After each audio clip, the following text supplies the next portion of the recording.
Kuma assalamu alaikum wa rahmatullahi ta'ala wa barakatuhu. Inda zamu saka muku wani bidiyon mu na farko kamar yadda zamu rika koya muku masu buƙatar a koya musu aiki, wato aikin hannu kamar graffiti ko kuma zawag.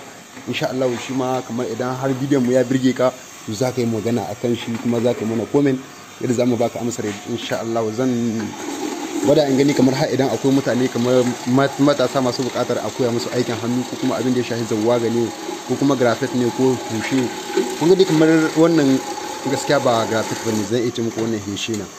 To kamar idan misali alal misali a ce mutum yana son a koya mishi da zawaga, kaga ai wannan zawaga ita kuma hora ce ko to wannan kuma hushe ne. Wannan kuma kaga bangare wannan shi kuma jaha, wannan shi ma dai hushe ake kiran shi. Sannan idan kai la'akari da wannan kuma malaga ce.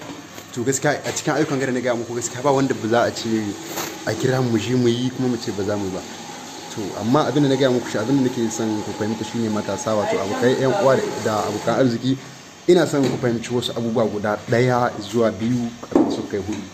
Na farko dai shine a matsayin mu na matasa ya kamata a ce dukkan mu tashi sannan kuma mu je mu nemi incin kanmu da kanmu za mu nemi incin kanmu. Kakka dogara da cewa dole sai an yi maka kuma sai an baka. Gaskiya wannan ba rayuwa bane. Ka je ka dogara da aikin kanka da kanka, kawai ka yi na kanka da kanka.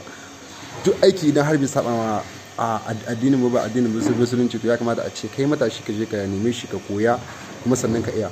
Insha Allah za mu muku bidiyo ta yadda za ku ga kamar wani irin kaya ne ake sawa a hada graffiti ko kuma wani irin kaya ne ake sakawa a hada zawwa.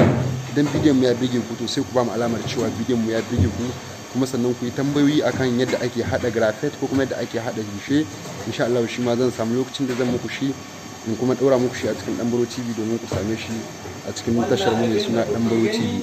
Na kuma gode sosai daga ni naku Yakubu Baska ne da kullum in bidiyon mai bage ka tawo samu na subscribe sannan kuma kai mana like, kuma muna jiran comment ku a kasan wannan bidiyo insha Allah. Na gode sosai, ku huta mu.